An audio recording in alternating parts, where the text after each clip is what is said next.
ज्ञान को दर्शाने के लिए भगवान श्री कृष्ण ने यहाँ पर दो गुणों की चर्चा की है। भगवान कहते हैं आत्मज्ञान में स्थिरता। दूसरी चीज़ भगवान बोलते हैं तत्व ज्ञान। आत्मज्ञान में स्थिरता को अब हम पहले समझेंगे। देखिए, आत्मा का जो ज्ञान है वो ज्ञान सबसे ऊंचा ज्ञान माना जाता है, परंतु उस आत्मा के ज्ञान को हमें अनुभव भी करना है। हम अपने अंदर उसे फील करें। हमने अगर उसको अनुभव में ही नहीं लिया, अनुभव में लेकर नहीं आए और वो ज्ञान सिर्फ एक थ्योरी बनकर रह गया, तो उस ज्ञान का कोई फ़ायदा नहीं। तो आत्मज्ञान अनुभव में उतरे। हमारी पर्सनालिटी शारीरिक, मानसिक, बौद्धिक, आत्मिक अलग अलग लेवल्स पर हमारी पर्सनालिटी में वो आत्मिक ज्ञान, वो आध्यात्मिक ज्ञान, आत्मा का ज्ञान रिफ्लेक्ट होना चाहिए। व्यक्तित्व के अलग अलग पहलुओं पर हमें विचार करना है कि जो नॉलेज हमने ली है आत्मा की, वो नॉलेज हमारी शारीरिक, मानसिक, बौद्धिक स्तर पर दिखती है कि नहीं।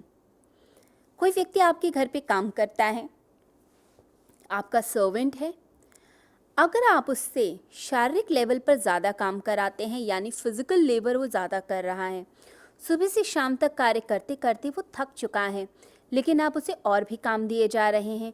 घर की सफाई के, पर्दे धुलवाने हैं, बेडशीट चेंज करानी है। अब वो थक गया, लेकिन आप उसके साथ आत्मा के अनुसार, आत्मा के अनुरूप व्यवहार नहीं कर रहे। आपने वर्कलोड ज़्यादा बढ़ा दिया तो व्यक्ति टूट जाता है और साथ ही मेंटल डिप्रेशन भी स्टार्ट हो जाता है। ऐसे ही आपके कंपनी में कोई एम्प्लॉई है और आप उसे मेंटली टॉर्चर करते हैं।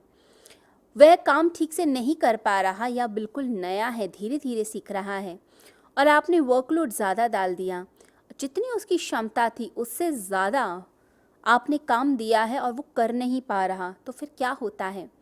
वो व्यक्ति मानसिक रूप से परेशान रहता है। अगले दिन आता है ऑफिस में चिड़चिड़ा, उसे ऑफिस में आने का मन नहीं करता, उसका दिल ही नहीं करता कि मैं यहाँ पर आऊँ, मैं काम करूँ। वो एक मजबूरी में काम कर रहा होगा क्योंकि उसे करना है।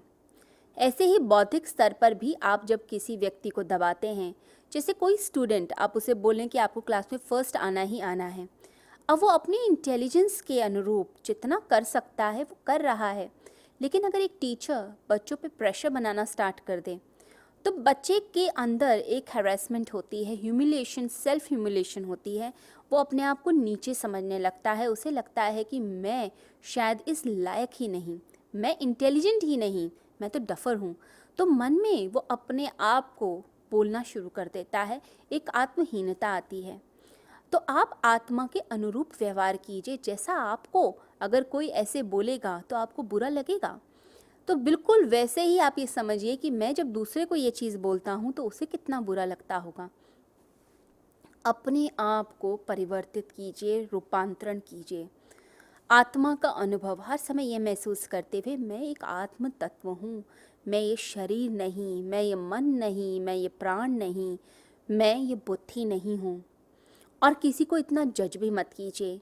एक बोध अंदर गहराता चला जाए कि मैं आत्म तत्व, तो आपका बात करने का तरीका, आपका सोचने का तरीका, आपका कार्य करने का तरीका फिर बदलेगा। किसी ने कोई गलती भी कर दी, आप क्षमा कर देंगे। किसी से कोई गलत बात हो गई, आप उसे समझा देंगे। दंड इतना नहीं देंगे कि व्यक्ति टूट जाए। आप मानवीय व्यवहार स्टार्ट कर देते हैं, परंतु इन सब चीज़ों के लिए प्रैक्टिस की ज़रूरत है। और एक बात और हम ध्यान रखें कि आध्यात्मिक जो क्षेत्र है, इसके अंदर अगर हम सोचें बटन दबाते ही काम हो जाएगा, ऐसा कभी नहीं होता। आपको धीरे धीरे सीढ़ियाँ चढ़नी पड़ती हैं। कई बार आप एक अच्छाई के मार्ग पे चलते हैं, आप पूरा दिन पवित्र विचारों में, पवित्र वातावरण में रहते हैं, लेकिन फिर भी कुछ ना कुछ ऐसा होगा कि मन डोलेगा।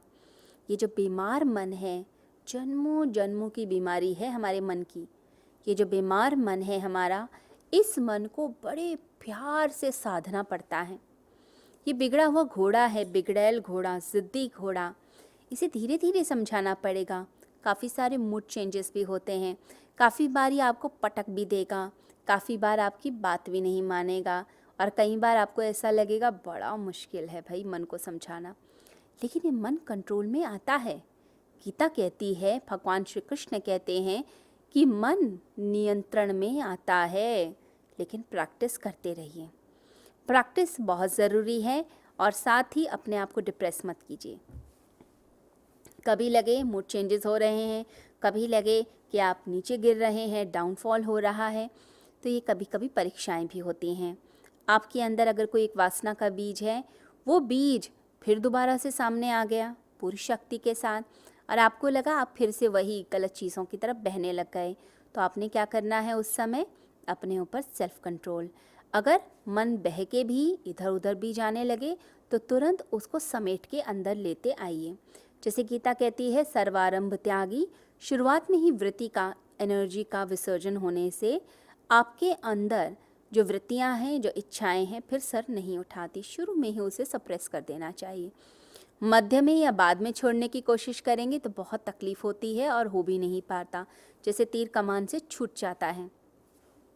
अपने आप को नियंत्रण में रखना, आध्यात्मिक ज्ञान में स्थिरता।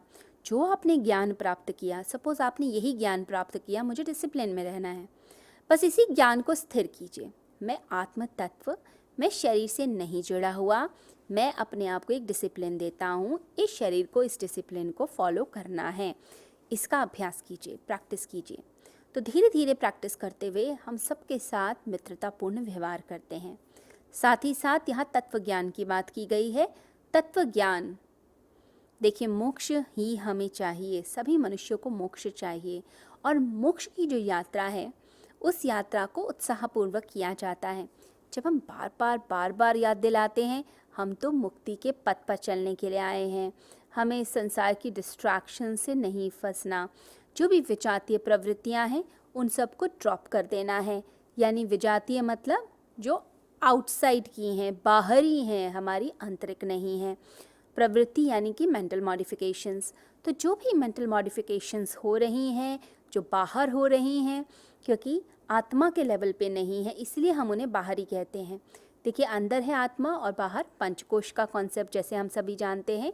शरीर है, फिर प्राण है, फिर विचार का चक्र है, फिर बुद्धि का चक्र, फिर उसके बाद आनंदमय कोश है। तो ये आत्मा के आवरण हो गए। तो आत्मा के लेवल पर कोई चीज़ नहीं छू सकती। तो सब चीज़ें विजातीय हैं, बाहरी हैं, आउटसाइड, बाहर से अटैक करती हैं। आपने आत्मा में स्थिर रहना है।